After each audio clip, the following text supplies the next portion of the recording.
Student with the preparation of alkane method number 5 and 6। सो आज जो हमारा टॉपिक है बेसिकली हम पढ़ेंगे कि सर जो अल्केन के कंपाउंड बनाए जाते हैं वो सोडा लाइम डिकार्बोक्सिलेशन से कैसे बनाए जाते हैं और फ्रैंकलिन रिएक्शन से अल्केन के कंपाउंड कैसे बनाए जाते हैं। ये दोनों ही मेथड बहुत ही इफेक्टिव हैं अल्केन के कंपाउंड बनाने के लिए। जैसे कि पिछले लेक्चर्स में हमने अल्केन के कंपाउंड बनाना सीखा था हाइड्रोजनेशन से, वुड्स रिएक्शन से, कोलेप्स इलेक्ट्रोलाइसिस से, कोरेहाउस सिंथेसिस से। और आज जो हम अल्केन के कंपाउंड बनाएंगे वो होगा सोडा लाइम डिकार्बोक्सिलेशन और सेकंड जो होगा वो फ्रैंकलिन रिएक्शन। इन दोनों रिएक्शन से आज हम अल्केन के कंपाउंड बनाना सीखेंगे। So let's move towards the soda lime decarboxylation. So इससे कैसे बनते हैं, देखो जब भी सोडा लाइम डिकार्बोक्सिलेशन होता है तो कार्बोजाइलिक सॉल्ट का यूज किया जाता है प्लस सोडियम हाइड्रोक्साइड और प्लस में कैल्शियम कैल्शियम कैल्शियम ऑक्सैलेट का यूज किया जाता है, जैसे कि CaO, जैसे को कभी कभी कैल्शियम कार्बोनेट भी कहते हैं। जब सोडियम हाइड्रोक्साइड और कैल्शियम कार्बोनेट की प्रेजेंस में हम कार्बोजाइलिक सॉल्ट का यूज करते हैं तो फिर वहां से अल्केन के कंपाउंड बनते हैं। जैसे कि अगर रिएक्शन देखें हम, ये मान लो ये हमारे पास कार्बोजाइलिक सॉल्ट है और कार्बोजाइलिक सॉल्ट के साथ कोई अल्केन का कंपाउंड मिला हुआ है। ये हो सकता है कि कार्बोजाइलिक सॉल्ट के साथ ये जो अल्केन का चेन है हो सकता है 2 कार्बन का हो सकता है 3 कार्बन का हो। तो कार्बोजाइलिक सॉल्ट कितने भी कार्बन का हो सकता है। जब कार्बोजाइलिक सॉल्ट का sodium hydroxide and calcium carbonates के साथ जब रिएक्शन किया जाता है तो हमारे पास अल्केन का कंपाउंड बन जाते हैं। जैसे कि R के साथ जब H मिलता है तो ये कार्बन का कंपाउंड बनता है और उसको अल्केन का कंपाउंड भी कहा जाता है। जैसे कि अगर ये 3 कार्बन का R होता और यहाँ एक H मिल जाता तो ये अल्काइल से अल्केन बन जाता, माइट से अल्केन में प्रोपेन हो सकता था।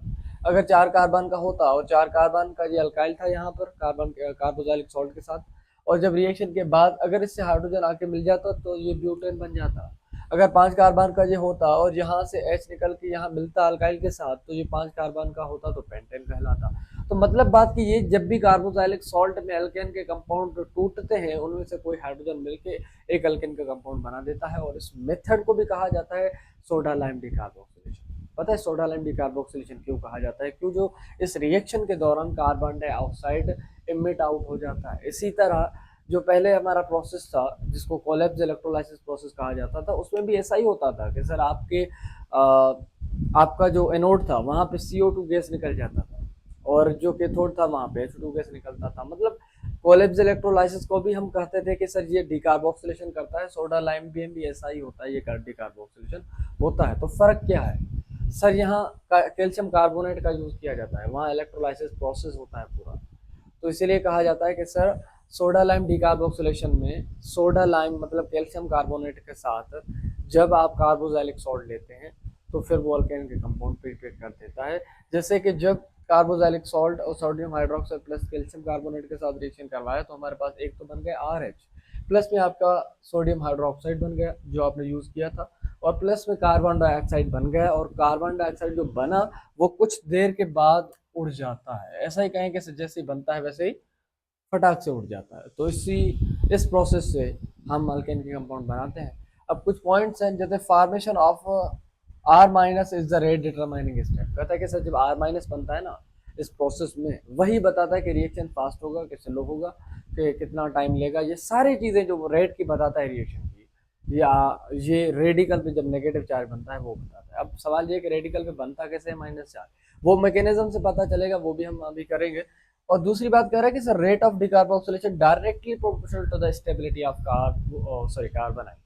R माइनस पे जो नेगेटिव चार्ज आता है उस पे जो नेगेटिव चार्ज है वही बताता है कि सर डिकार्बोक्सिलेशन फास्ट होगी कि स्लो होगी। अगर नेगेटिव चार्ज स्टेबल है तो कहेंगे कि सर रिएक्शन फास्ट हो जाएगी, अगर नेगेटिव चार्ज स्टेबल नहीं है तो वो कहेंगे रिएक्शन स्लो हो जाएगी। ये सारी चीजें हम कंप्लीट करेंगे। Let's move towards the mechanism of soda lime decarboxylation. अगर मैकेनिज्म पे चले तो कहेंगे सर मैकेनिज्म में कुछ इस तरह होता है कि सर मैकेनिज्म में कुछ इस तरह से होता है, जब आप कार्बोजाइलिक सॉल्ट लेते हैं अल्केन वाला मतलब कार्बोजाइलिक सॉल्ट के साथ कोई और भी चीज हो सकता है।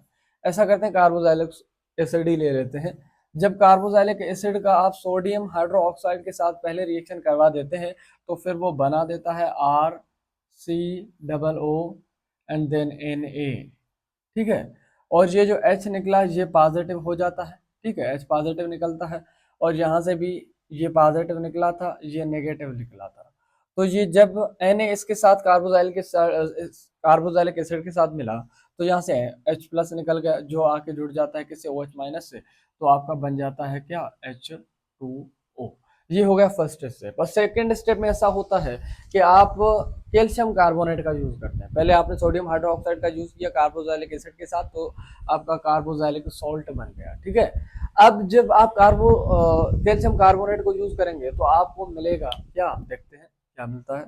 देखो अब इसी इसी चीज को आप ले आए यहाँ पर फिर से दूसरे स्टेप में, तो क्या होगा कि सर R कार्बन, इसको इस तरह लिख सकते हैं सर, इसको इस तरह लिख सकते हैं सर। और यहाँ क्या है सर, Na प्लस, ठीक है।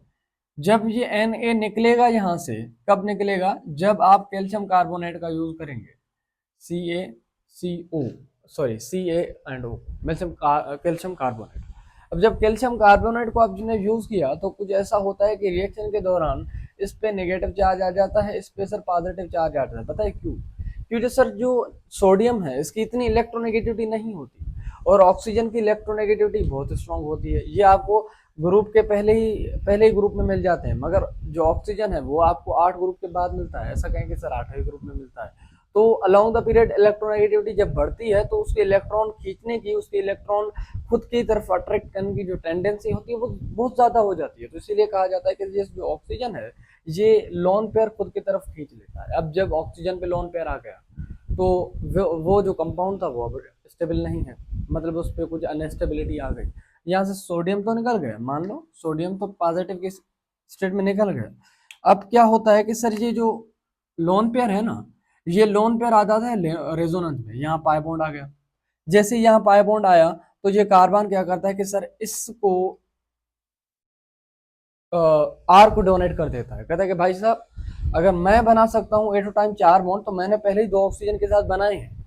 अगर ये नेगेटिव चार्ज आता है, ये भी पाई बॉन्ड बनाने की कोशिश कर रहा है, तो आपका मिला के मेरे पास हो रहे हैं 5 बॉन्ड और मैं 5 बॉन्ड नहीं बना सकता। It is not my valency.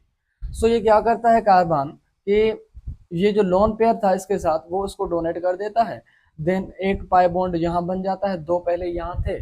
तो इसी तरह से ये जो आर था ये माइनस के फॉर्म में निकल जाता है। क्या होता है सर, ये जो कार्बन का चेन है ये माइनस के फॉर्म में निकल जाता है। अब सवाल यहाँ है कि सर जैसे यहाँ से Na प्लस निकला था, जैसे ही यहाँ से Na प्लस निकला था, यहाँ पे नेगेटिव चार्ज आया, उसने बॉन्ड बना लिया, मान लो कि इस तरह से इसने बॉन्ड बना लिया, तो यहाँ से जो लोन पेयर था वो आके इसके ऊपर से आ गया, तो हम कहते हैं कि सर R माइनस बना और ये क्या बना, ये CO2 बना। क्या बना, CO2 बना। Na तो इसके साथ से तो निकल गया ना। आपने जो H2O लिया था वो भी टूटने लगा H प्लस और OH माइनस में, इस तरह टूट गया, ठीक है। जैसे ये H प्लस में और OH माइनस में टूटा तो ये सोडियम आके OH माइनस के साथ मिल जाता है तो बना देता है NaOH, ठीक है। पहली कंपाउंड ये बन गया।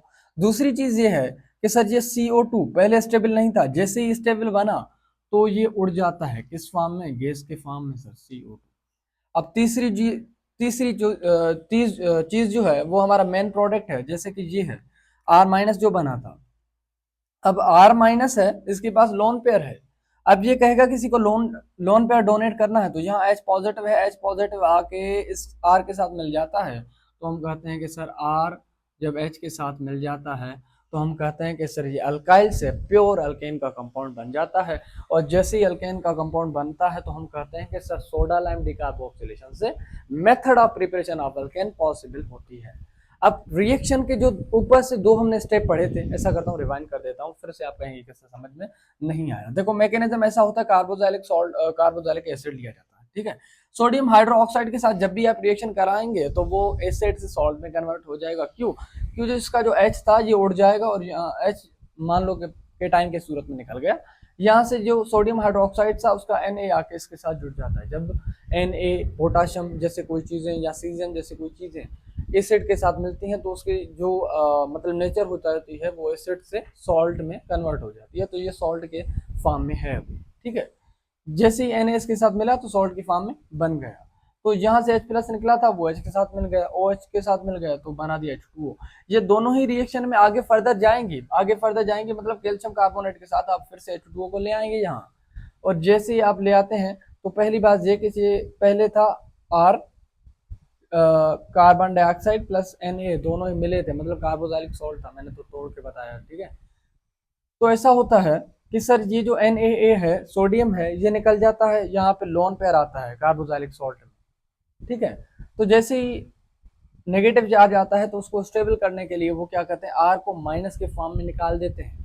मतलब जो आपका अल्काइल था, जो कार्बोक्सिलिक एसिड के ग्रुप के साथ मिला था, वो नेगेटिव नेगेटिव चार्ज लेके निकल जाता है, मतलब दोनों इलेक्ट्रॉन लेके निकल जाता है कि जो इस CO2 को स्टेबल होना था। जैसे ही ये दे देता है माइनस चार्ज, तो ये खुद स्टेबल हो जाता है, कार्बन और ऑक्सीजन दोनों के साथ डबल डबल बॉन्ड बना लेता है। तो ऐसा होता है कि सर ये CO2 के फॉर्म में निकल जाता है, और आपका जो R था वो H के साथ मिलता है H2O वाले के साथ, तो बना देता है RH, और जो OH है वो सोडियम के साथ मिलता है तो बना देता है NaOH। अब ऊपर जो पॉइंट थे उस पर थोड़ा ध्यान देना। अब कहता है फर्स्ट पॉइंट जो है वो कहता है कि सर जो फॉर्मेशन ऑफ R माइनस है यही बताता है कि रेट फास्ट होगा कि रेट स्लो होगा। अब एक चीज समझो, अगर ये R माइनस है, ये स्टेबल नहीं है, अगर R माइनस स्टेबल नहीं है तो रिएक्शन स्लो होगी, अगर R माइनस स्टेबल है तो रिएक्शन फास्ट होगी, ऐसा ही है ना। अब सवाल ये है कि सर R माइनस कब स्टेबल होता है, कब स्टेबल नहीं होता। अगर इसको देख लें तो देखो, ऐसा करता हूँ, एग्जाम्पल दे देता हूँ आपको प्रैक्टिकल फॉर्म में। आपने आर और इसको तो यूज कर लिया, अब ऐसा करते हैं आर कोई कंपाउंड ले लेते हैं। जैसे कि मैं ऐसा कहता हूँ कि सर CH3 CH2, इस पेन से नहीं लिखता, ये तो मिटता ही नहीं है बाद में, ठीक है। CH2, ठीक है, ये था आपका कार्बोक्सिलिक एसिड वाला ग्रुप। आपने जब रिएक्शन करा दिया किसके साथ, NaOH के साथ पहले, फिर आपने करवा दिया CaO के साथ, तो आपका जो प्रोडक्ट बना था वो क्या बना था, CH3 CH2, और यहाँ क्या आना गया COONA, ठीक है। इस तरह हुआ। आपका जो H प्लस था वो जब H प्लस निकला तो वो Na के साथ रिप्लेस हो जाता है, तो बना देता है क्या सर, प्लस में आपको बना देता है सर सॉरी H2O बना देता है, ठीक है। यहाँ तक रिएक्शन हुई फाइनल। अगर अगर आप फर्दर आगे जाएंगे डिकार्बोक्सिलेशन में, तो आप दूसरे फॉर्म में जो चीज़ लेते हैं वो होता है CaO, और प्लस में जो H2O बना उसको ले लेते हैं। कैल्शियम कार्बोनेट यही है, इसको ही सोडा लाइम कहा जाता है। आप लास्ट में CaO को लेते हैं, मतलब कैल्शियम कार्बोनेट को लेते हैं, या इसको सोडा लाइम भी कहा जाता है, सोडा लाइम को लेते हैं आप लास्ट में लेते हैं। पहले आप सोडियम हाइड्रोक्साइड के साथ रिएक्शन करवाते हैं जैसे कि कार्बोक्सिलिक सॉल्ट बन जाए, और बाद में आप इसी चीज को यूज करते हैं जैसे कि डीकार्बोक्सिलेशन हो जाए। डीकार्बोक्सिलेशन मतलब CO2 का उड़ जाना। फर्स्ट स्टेप में नहीं उड़ता, सेकंड स्टेप में जब सोडा लाइम को यूज किया जाता है तभी उड़ता है। जैसे मैंने ऊपर के फॉर्म में आपको बता दिया था, कैल्शियम कार्बोनेट का यूज किया आपने तो इसने R माइनस बनाया, CO2 बना दिया, वो उड़ गया, और प्लस में सोडियम हाइड्रोक्साइड आपका वापस से आ गया, ठीक है। अब होता ऐसा है कि सर जब आपने लास्ट के फॉर्म में इसको यूज किया तो ये क्या करता है कि सर ये, मैं इसको यहाँ ही आपको स्टेबल करने की कोशिश करता हूँ। कैल्शियम आपने कार्बोनेट किया, अब होता ऐसा है कि ये पॉजिटिव ये नेगेटिव में फिर से टूटने लग जाता है। सो ये नेगेटिव को स्टेबल करने के चक्कर में ये नेगेटिव जो है ये लोन पेयर यहाँ दे देता है, यहाँ वाला जो है वो ऑक्सीजन के साथ बॉन्ड बना लेता है, ठीक है। तो आपके इस पूरे कंपाउंड पे चार्ज आ जाता है CH3 CH2, और में दूसरा बनता है माइनस चार्ज, ठीक है। और प्लस में आपका CO2 गैस फटाक से उड़ जाता है, प्लस में आपका सोडियम हाइड्रोक्साइड बन जाता है, ठीक है। सोडा लाइम डीकार्बोक्सिलेशन में इतना तो समझ में आता ही होगा आपको। अब ये जो R माइनस है यही बताता है कि आपकी जो रिएक्शन होगी फास्ट होगी कि स्लो। पता है क्यों? अगर R माइनस स्टेबल ना हो तो ये CO2 है, ये CO2 थोड़ी कहेगा कि आप चले जाओ R माइनस लेके। क्यों? क्योंकि जो कोई भी कंपाउंड ऐसा नहीं चाहता कि अगर मैं जाऊं तो मेरे जाने के बाद कोई कंपाउंड अनस्टेबल हो जाए। सोडियम हो जाता है, सोडियम स्टेबल हो जाता है, क्यों? कि जो इनकी इतने इलेक्ट्रोनेगेटिविटी नहीं होती तो ये स्टेबल हो जाते हैं, ठीक है। बट इनका थोड़ा मामला डिफरेंट है। जब ये नेगेटिव चार्ज आ गया, अगर नेगेटिव चार्ज जहां पे आ रहा है और उसके साथ वाला कार्बन जो है वो 1 डिग्री है, मतलब जिस कार्बन पे चार्ज है वो 1 डिग्री है, तो वो स्टेबल होगा। अगर 2 डिग्री है तो उसकी अनस्टेबिलिटी बढ़ जाएगी, अगर 3 डिग्री है तो उसकी अनस्टेबिलिटी और ज्यादा बढ़ जाएगी। पता है क्यों? क्यों? जो जितने भारी भरकम कंपाउंड जो मिथाइल के ग्रुप है या इथाइल के ग्रुप है, वो उसको इलेक्ट्रॉन देने की कोशिश करते हैं। मान लो ये है, ये CH3 है, ये इसको इलेक्ट्रॉन देने की कोशिश करेगा, ठीक है। इस कार्बन पे पहले ही चार्ज इसलिए है कि जो इसने इलेक्ट्रॉन पहले से ज्यादा लिए हैं, अगर इसको और इलेक्ट्रॉन डेंसिटी देने की कोशिश करेगा तो इसकी अनस्टेबिलिटी बढ़ जाएगी। कहता है कि सर पहले ही मैं कर्जे में डूबा हूं, आप फिर से कर्जा दे रहे हैं, तो मतलब अनस्टेबिलिटी आएगी ना।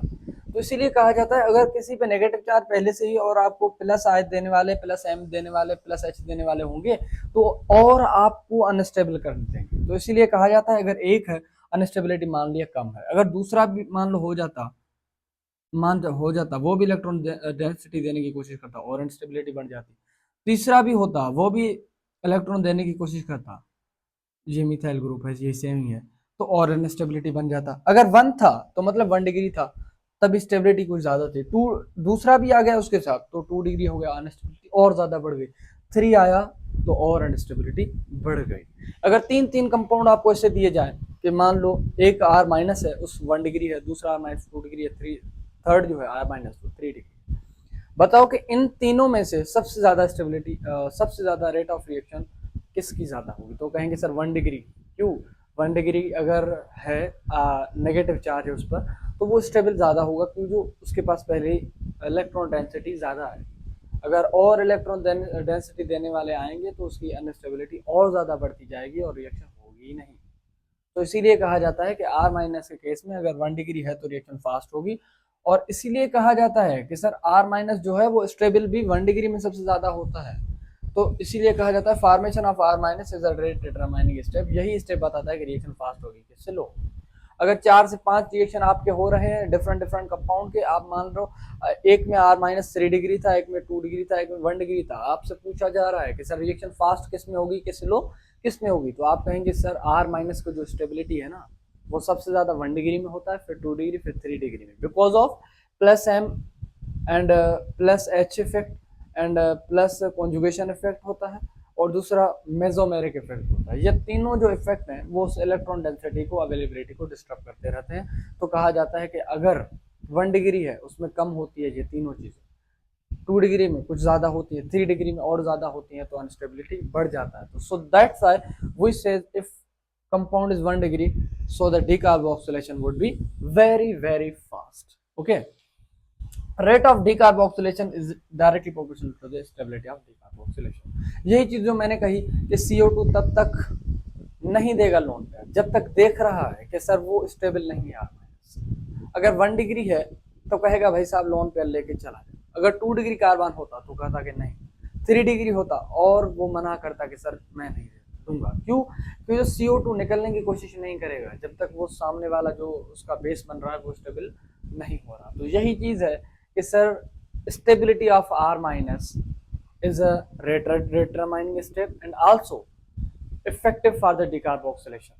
सो ये तीनों चीज उम्मीद है कि आपको समझ में आ गई होंगी, और छोटा सा रिएक्शन था, सिर्फ इसमें सोडियम हाइड्रोक्साइड और कैल्शियम कार्बोनेट का यूज किया जाता है अल्केन के कंपाउंड बनाने के लिए। चलते हैं कुछ एग्जांपल की तरफ। तो देख लो एक कंपाउंड है जैसे कि प्रोपेन है, उसके प्रोपेन के कंपाउंड पर कार्बोक्सिलिक सॉल्ट है, सॉरी कार्बोक्सिलिक एसिड का ग्रुप लगा है, ठीक है। ये कार्बोक्सिलिक ग्रुप है, ठीक है, एसिड का ग्रुप है। अगर आप सोडियम हाइड्रोक्साइड के साथ रिएक्शन करवाएंगे तो ये सोडियम Na दे देगा, ठीक है, वहां बन जाएगा OH माइनस, ये H आके इसके साथ जुड़ जाएगा तो बन जाएगा H2O, एंड आपका जो कंपाउंड बना वो बना क्या, कार्बोक्सिलिक सॉल्ट बन गया, ठीक है। अब दूसरे स्टेप में आप कैल्शियम कार्बोनेट का यूज करते हैं, कैल्शियम कार्बोनेट का जैसे यूज करते हैं और H2O बना उसका भी यूज होता है, वो OH माइनस और H प्लस में फिर से टूट जाता है, और कैल्शियम कार्बोनेट क्या करता है कि सर ये यहाँ जो Na आया उस Na को निकाल देता है, और आपके पास जो कंपाउंड कुछ बन जाता है वो कुछ इस तरह सा बन जाता है, इस तरह सा, सॉरी सर प्रोपेन जैसा कंपाउंड बन जाता है और यहाँ पर एक हाइड्रोजन आ जाता है, ठीक है। प्लस में आपके पास CO2 भी बन जाता है, प्लस में आपके पास सोडियम हाइड्रोक्साइड भी बन जाता है। ये सारी चीजें मैंने इस रिएक्शन में करवा दी हैं, तो इसलिए मैं डिटेल में नहीं जा रहा, एग्जाम्पल हल करवा रहा हूँ। तो अगर मैं सीधा सीधा कहता कि कार्बोक्सिलिक एसिड निकल जाएगा इस सोडियम हाइड्रोक्साइड को यूज करने की वजह से, तो भी कर सकते, इससे प्रोपेन बन जाए, मगर आपको मैं डीप समझाने की कोशिश कर रहा हूँ। तो इसलिए हमारे पास दूसरा कंपाउंड आ गया, ये हो गया बेंजोइक एसिड, ठीक है। बेंजोइक एसिड है, बेंजोइक सॉल्ट भी बन सकता है अगर Na इसके साथ मिल जाए। लाजमी बात है, सोडियम हाइड्रोक्साइड यूज कर रहे हो तो Na प्लस दे देगा, ठीक है। तो ये कार्बोक्सिलिक पहले बेंजोइक एसिड था, अब बेंजोइक सॉल्ट बन गया। अब जैसे ये बेंजोइक सॉल्ट बना, आपने कैल्शियम कार्बोनेट का यूज कर दिया, फिर से वो Na निकाल देता है, CO2 निकाल देता है और H आ जाता है H2O वाला।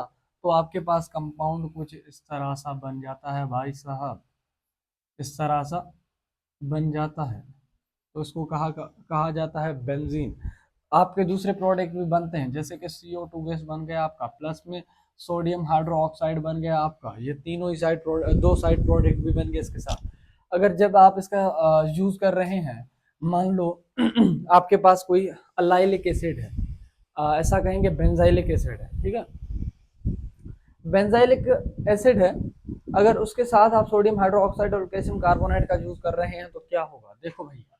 जैसे ही आप सोडियम Na को देखेंगे, Na आके आएगा, इसको रिप्लेस करेगा, ठीक है। जैसे ही इसको रिप्लेस किया तो ये जो H आया वो H इसके साथ जुड़ जाता है, तो आपका पहले स्टेप में बन जाता है H2O, ये तो पता होगा आपका। प्लस में Na इसके साथ मिल जाता है, तो आप देखते हैं कि आपके पास इस तरह सा कोई कंपाउंड बन गया, NaCO कार्बन, ठीक है। अब जब कैल्शियम कार्बोनेट का आप यूज करेंगे तो वो क्या करेगा कि कार्बोक्सिलिक सॉल्ट वाला जो ग्रुप है उन दोनों को निकाल देगा। आपके पास जो चीज बचेगी वो कुछ इस तरह से होगी, इस तरह से होगी। जहां पे अभी भी पॉजिटिव चार्ज होगा तो H प्लस, नेगेटिव चार्ज होगा तो H प्लस आएगा, यहाँ से H प्लस आएगा, वो आके इसके साथ जुड़ेगा, सॉरी H प्लस आएगा और इसके साथ जुड़ेगा और आपके पास कंपाउंड ये बन गया। प्लस में आपके पास बनेगा CO2, प्लस में NaOH जो साइड प्रोडक्ट होते हैं। और अब आते हैं एक और method of preparation of alkane का, जो होता है फ्रैंकलैंड रिएक्शन। पता है फ्रैंकलैंड रिएक्शन क्या होता है? जब आप अल्काइल हेलाइड लें दो दो और उसका रिएक्शन करवा दें जिंक के साथ, तो जिंक क्या करता है, दोनों ही हेलाइड्स को घसीटता है और दोनों आर को अपने साथ मिला लेता है, तो आपके पास कंपाउंड बन जाता है अल्केन का। अब बताएं कैसे होता है, देख लो। अगर हमारे पास 2 मोल हो अल्काइल हेलाइड के, किसके सर, अल्काइल हेलाइड के। अल्काइल हेलाइड मतलब अल्काइल के साथ कोई हेलाइड मिला हो, ठीक है।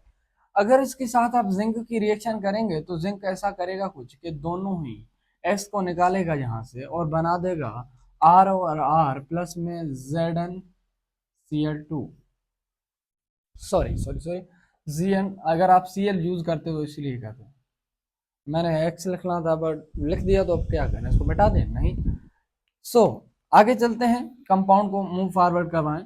अगर दो अल्काइल हेलाइड लेने हैं, एग्जांपल ले लेते हैं, जैसे कि एक लेते हैं CH3 और X, प्लस में हम जिंक लेते हैं। हमको लेने थे दो अल्काइल हेलाइड, तो ऐसा करते हैं कि प्लस में कि X और CH3 दूसरा भी ले लेते हैं। दो अल्काइल हेलाइड है तो कुछ इस तरह से होता है कि सर ये दोनों ही हेलाइड को जिंक निकाल लेता है और हमारे पास जो प्रोडक्ट बनता है वो होता है एक CH3 ये, ठीक है, और दूसरा CH3 ये था।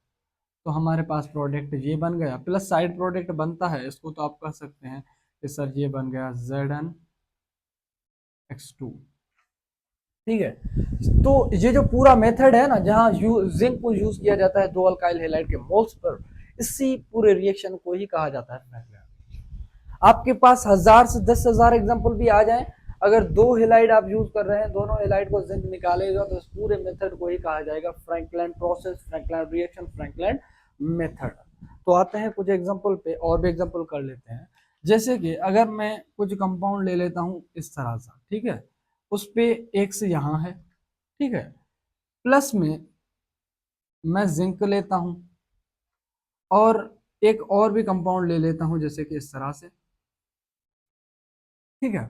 अगर मैं ये साइक्लोप्रोपेन था, उस पे हेलाइड है, तो साइक्लोप्रोपेन हेलाइड हो गया, ये भी साइक्लोप्रोपेन ब्यूटेन हेलाइड हो गया, दोनों ब्यूटेन हेलाइड है, ठीक है। अगर आप जिंक का यूज करेंगे तो जिंक ऐसा करेगा कि दोनों ही आर का एक्स निकाल देगा, और आपके पास जो आर आर बचेंगे उन दोनों ही आर को मिलाएगा, तो आप, सॉरी, यहाँ तो जनरल मेथड नहीं लिख रहा, यहाँ तो रिएक्शन करवा दिया है जिंक के साथ। तो कंपाउंड कुछ इस तरह से बनेगा कि आपके पास इस तरह सा कंपाउंड बन जाएगा। और एग्जांपल ले लेते हैं, अगर हमारे पास कुछ कंपाउंड होते इस तरह से, और यहाँ Cl होता, ठीक है, और प्लस में हम जिंक लेते हैं फ्रैंकलिन रिएक्शन करने के लिए, और दूसरा भी अल्काइल हैलाइड लिया जाता है कि जिस तरह ये हो गया। अब ये मीथेन, इथेन, मीथेन, इथेन, मतलब दो कार्बन है, यहाँ पे मीथेन और इथेन दो कार्बन है। अगर जब आप रिएक्शन करवाएंगे तो आपके पास प्रोडक्ट क्या बनेगा सर, ये दोनों ही टूटेंगे यहाँ से, जैसे ही टूटेंगे ये Zn दोनों को लिया जाएगा, तो आपके पास एक तो बन गया ZnCl2, यहाँ भी आपके पास बना था ZnCl2, और यहाँ भी आपके पास बन गया था ZnX2, ठीक है। जो हेलाइड होगा उसका वैसे ही हेलाइड लिखा जाएगा। तो अब मीथेन, इथेन, मीथेन, इथेन, तो 4 कार्बन का कंपाउंड बन जाता, तो कुछ इस तरह से होता, मीथेन, इथेन, प्रोपेन, ब्यूटेन। तो ये पूरा प्रोसेस जो है, जहाँ पे अल्केन के कंपाउंड बनते हैं दो हेलाइड अल्काइल के लेके, और आपका जिंक यूज हो, तो उस प्रोसेस को ही कहा जाता है फ्रैंकलिन रिएक्शन। आपको पता है ये जो सारे रिएक्शन होते हैं, जैसे कि कोलेब्स इलेक्ट्रोलाइसिस हो गया, सोडा लाइम डिकार्बोक्सिलेशन हो गया, जैसे कि ये फ्रैंकलिन रिएक्शन हो गया, वुड्स रिएक्शन हो गया, यहाँ पे सिर्फ रिएजेंट ही डिफरेंट होता है, और पूरा ही रिएक्शन जो है नेम बदल देता है। पता है क्यों? कि जो एक डिफरेंट साइंटिस्ट ने डिफरेंट रिएक्शन किया होता है, और उसके रिएजेंट यूज करने का उसके नाम से ही मशहूर होता है। जैसे कि ये फ्रैंकलैंड था, इसने जिंक का यूज किया, तो अब ऐसा कहा जाता है कि सर फ्रैंकलैंड में जिंक यूज होता है। कोलेब्स इलेक्ट्रोलाइसिस था, कोलेब्स एक साइंटिस्ट था, उसने इलेक्ट्रोलाइसिस के थ्रू अल्केन बना दिया, तो अब जो वो मेथड है उस मेथड को जरूर याद किया जाता है उस साइंटिस्ट के नाम से। वुड्स रिएक्शन था, अब वुड्स ने कोई भारी भरकम तीर नहीं मार दिया, मतलब रिएक्शन हो सकता था, बस उस रिएक्शन को याद उसके नाम से किया जाता है। जैसे कि सोडियम और ड्राई ईथर लिया जाता है, ठीक है, प्लस में 2 अल्काइल हैलाइड के मोल लिए जाते हैं, तो रिएक्शन रिएक्शन हो जाता है वुड्स के नाम से। अब यहाँ क्या है सर, जिंक लिया जाता है, अल्काइल हैलाइड के 2 मोल यहाँ भी लिए जाते हैं, बस अगर डिफरेंट है ना वुड्स और फ्रैंकलैंड के रिएक्शन के बीच में, तो फिर सिर्फ रिएजेंट का है, वो भाई साहब लेते थे